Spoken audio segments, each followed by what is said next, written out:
have a solemnity again. We had 2 weeks ago the solemnity of the Trinity. Last week the solemnity of the body and blood of Jesus. And today the solemnity of Peter and Paul. This past Friday we had the solemnity of the Sacred Heart, and yesterday the solemnity of the Immaculate Heart of Mary. So this is the end. We will begin ordinary time next week, the first Sunday of July. My, how time flies. Today, north of Boston, Massachusetts, in the town of Gloucester, where there is a huge bay, port, there was a lot of sailing in the early days, whaling, going off to India and Africa. They have the feast solemnity of the blessing of the fleet. And the Archbishop comes from Boston, and all the fishing boats gather in the bay, and I observed there were also launches, but it's just huge. But it's the blessing of the fleet because of Peter being the fisherman. So that's a tradition. And it's really beautiful. Many people come just to watch it. This array of boats in the bay, the harbor and the port. But off, as you're looking out, off to the left, there's another event. And there's a log or a post or something that sticks out over the water. And they grease it. Very slippery. And then people see how far out they can walk before they fall in the water.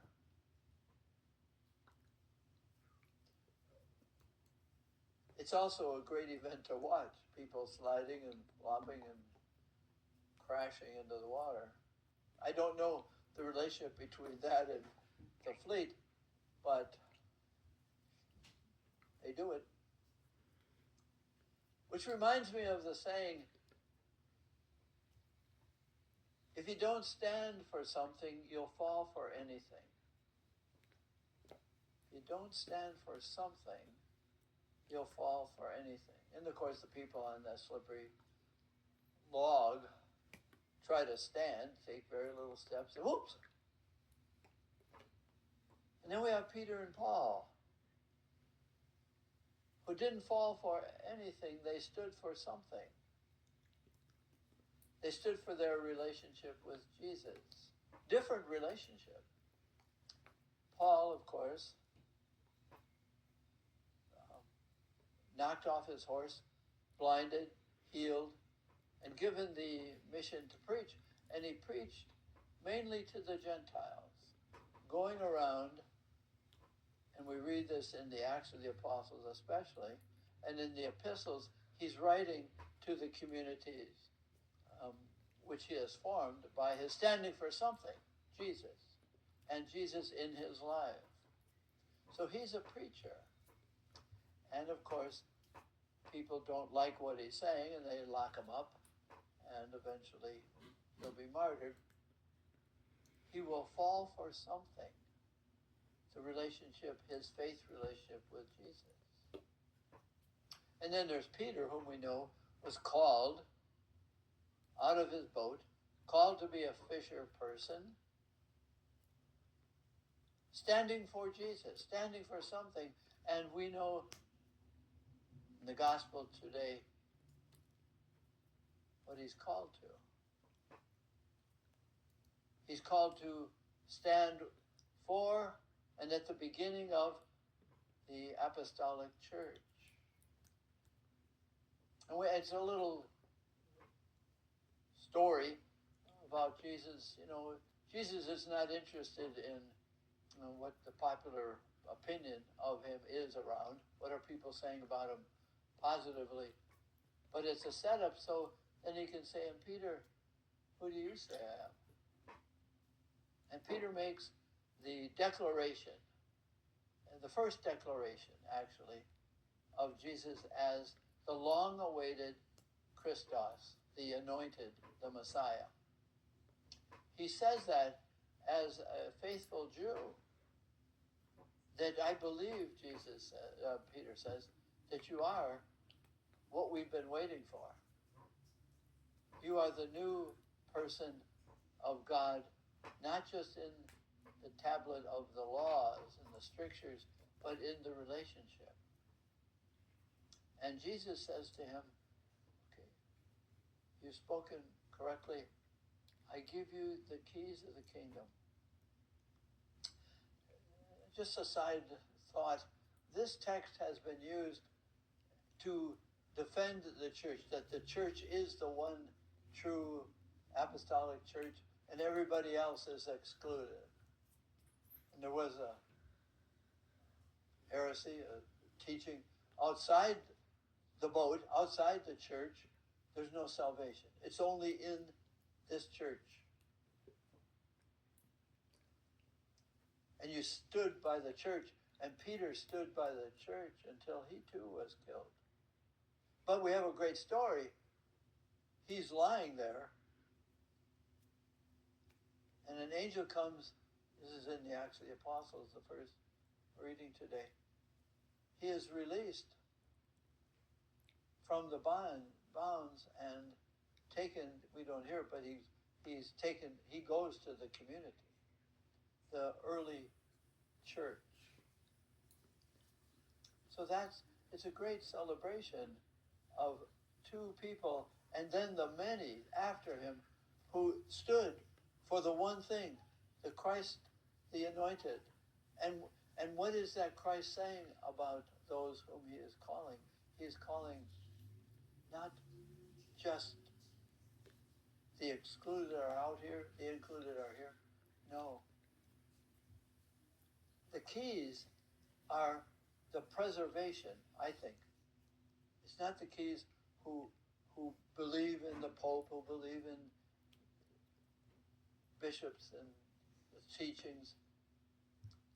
The keys lock in the solidity of Christ as the center of the church and his gospel authentic, the keys of interpretation, the keys of understanding. He's given them, the early apostles, not the keys to exclude, but to stay faithful. And we stand with Christ in the church. But the church is big, not exclusive. So, as we say, it's hard to keep a good man down. It's hard to keep Peter and Paul down. And they're celebrated as the foundational experiences, their belief. What does all that mean to me as church? I think we carry the church in our life and pass it on, as Peter and Paul did. They were given the keys for freedom to proclaim the gospel that they're protecting. So how do we pass on the church like they did? Preaching. Peter wrote epistles. Paul wrote epistles. They both founded communities. Peter usually within the Jewish community and Paul outside. But the church is an inside and outside experience, inviting. So the question is, I will stand for a something, Jesus. And I won't fall for other gods, other ways of living my life. And we are called to, as much as we can, stay faithful to the relationship that Jesus has with us. The Jesus who says, whose sins you've forgiven, they're forgiven. What you bind in your flesh and your spirit they'll be bound in heaven. You are bound, not tied down, but you are commissioned. You have the burden of living whatever Christ's relationship with you is. He had a different relationship with Peter and Paul. Peter was fleshly. Paul was mystical. But they lived it. They were the beginning of what we call the church. It's a continuation of the community. We have Jewish ancestors. We carry their traditions too. The loving God, the initiating God, the creating God. And the question is, on this day, will we stand for Christ?